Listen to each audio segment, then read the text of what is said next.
Pozdrav svima, ja sam Filip, dobrodošli na Lektire.hr. Danas ćemo obraditi lektiru Novela od Stanca, autora Marina Držića, gdje ulazimo u svijet srednjovjekovnog Dubrovnika, kada tri klinca rade spačke nesretnom starcu. Moram priznati da Novelu od Stanca nećete svi moći pročitati. Zašto? Dijelo je napisano starodubrovačkim jezikom. Morat ćete se stvarno pomučiti oko shvaćanja radnje, pa i samih riječi. Recimo kao da čitate Šekspira, ali s više teških riječi. Ali ne brinite, ja sam tu da vam sve dešifriram. A sad malo tehnikalija. Ako vas profesorica pita, pa da znate. Kompozicija dijela sastoji se od jednog čina, podijeljenog na 7 prizora, i to je kratka scenska igra. Napisano je u stihu, naravno, kako drugačije. Dvostruko rimovani 12-terac, 316 dvostruko rimovanih 12-teraca. Probajte to brzo izgovoriti. Sama riječ novela u ovom kontekstu znači šala i krenemo sa književnim elementima. Književni rod, drama. Književna vrsta, komedija, farsa s elementima pastorale.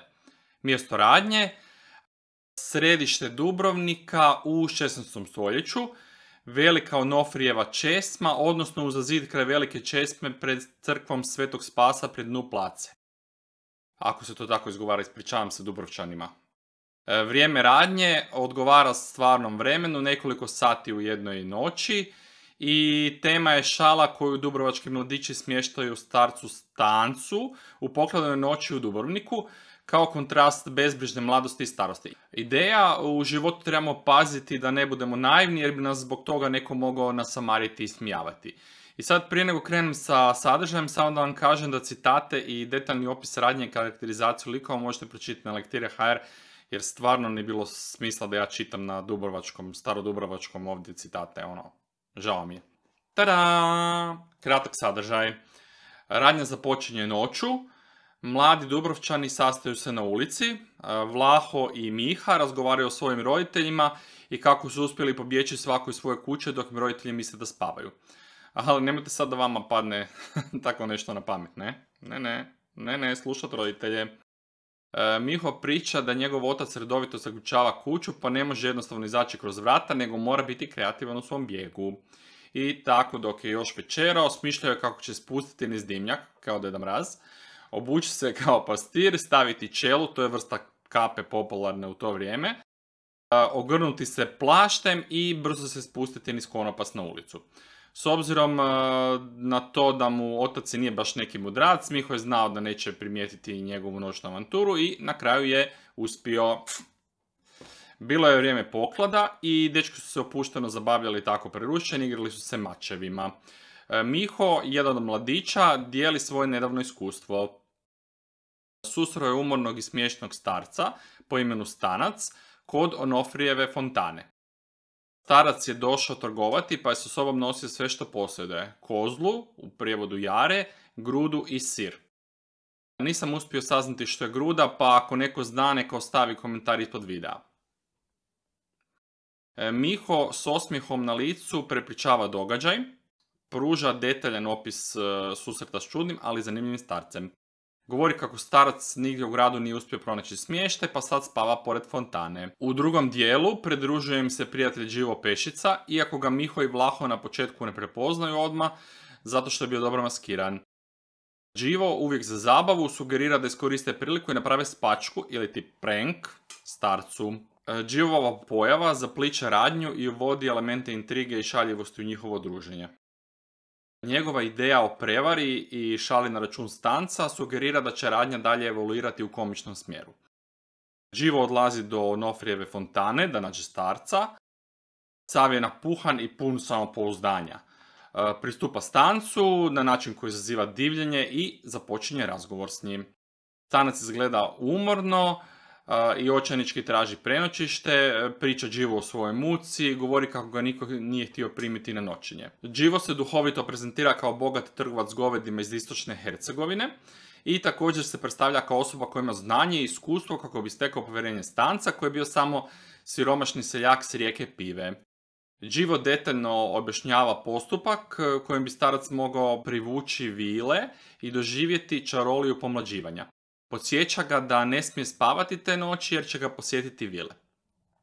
Stancu se priča sviđa i kako bi ostao frajer u Đivinim očima, laže da je i sam imao susret s vilama u prošlosti, prikazuje se kao iskusnjara u plesu s vilama, tvrdi da je već tančio, mi bi rekli partijao s njima i doživio čuda. Njegova želja da se pomladi pokazuje se kao ključni motiv i on će se dalje koristiti u intrigama i razvoju priče. Nakon uspješne prevare, Đivo se vraća svojim prijateljima, uzbuđeno im prepričava svoje lukave postupke i ismijava naivnost starog seljaka. Đivo, sad prepun sebe zbog vlastite domišljatosti, ponosno govori kako nema smješnijeg i lakovjernijeg od Stanca u cijelom svijetu. Ocjenjuje ga najnaivnijim likom od rta do mljeta. Vlaho i Miho slušaju Đivinu priču i smiju se Stancu zajedno s njim.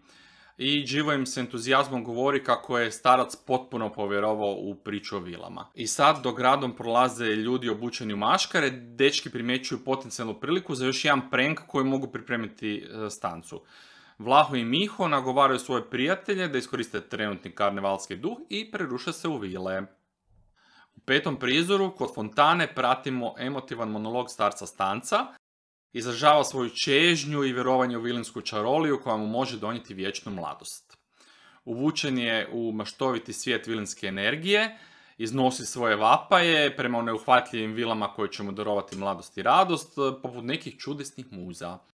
Starac se suptilnom melankonijom obraća vilama, zaziva ih kao vile vilice i moli ih da gotovo očajnički dođu njemu. Njegova želja za pomlađivanjem odjekuje kroz riječi koje iznosi s ljubavlju prema ljepoti tih vilinskih bića. Osim toga, pita se o neuhvatljivoj prirodi njihove ljepote i vrlinama koje su izvan dosega ljudskog shvaćanja. Dakle, starac sad stvarno iskreno vjeruje da vile imaju moć pomladiti ga i priznaje njihovu nemjerljivu vrijednost. U maštovitom dijelu monologa Stanac govori kako bi vile mogle izvesti svoj tanac, prijevod ples, oko fontane i donijeti mu vodicu i travu s kojom će vječno ostati mlad. Maskare obučene u vile prilaze Stancu s namjerom da ga nasamare, zabavljaju ga šalama i čarolijama. Vile su predstavljene kao, citiram, sestrice gizdave vodene diklice, prilaze mu s entuzijazmom, spremni ispuniti sve želje i izvesti svoje čarolije. Stanac vapi i moli ih da ga pomlade, nada se da će time razveseliti svoju voljenu. Drugi maskari, prerušeni u seljake, odazivaju vile i pozivaju ih na tanačac, čime počinje veseli ples. Vile u interakciji s mladim seljacima pokazuju svoju gizdavu i ljubaznu prirodu. Ovdje primjećujemo kontrast između mladih seljaka koji žele zadržati vječnu mladost i starca koji želi vratiti tu mladost. Starac i dalje sjedi sa strane, gleda ples u nadi da će vile ispuniti njegove želje, izgovara molitvu, moli ih da mu pomognu i učine ga ponovo mladim. S obzirom na njegovu očajničku molbu, vile prihvaćaju izazov, unatoč njegove sjedoj kosi i starosti. Vile u odlučujućem trenutku odlučuju prirediti novu šalu, odnosno novelu, i završiti obmanu. Starac vjeruje da će mu se ispuniti želje, ali doživljava dramatičnu prevaru. Vile ga vežu, briju mu bradu i ostavljaju ga nasamarenog. Uzeli su mu sve što je imao, kozlu, grudu, sir, s njegovu jedinu imovinu. Sve što je čuvao s nadom da će mu pružiti nešto bolje, na kraju je izgubio.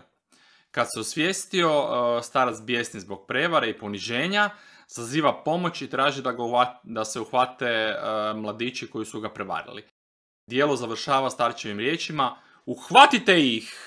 I sada zaključak. U dijelu se suprotstavljaju likovi idealiziranih vila s realističnim i smiješnim likom dubrovačkog seljaka. Šala sa Stancem ističe neokost seljaka u kontrastu s bezbrižnom i razigranom mladosti. Ritam komedije je brz, fokus nije na opisima, ali se kroz folklorne elemente i lokalni govor prenosi atmosfera Dubrovačke poklone noći. Svrha dijela nije poučna nego zabavna, pa nema neke posebne analize ili zaključka.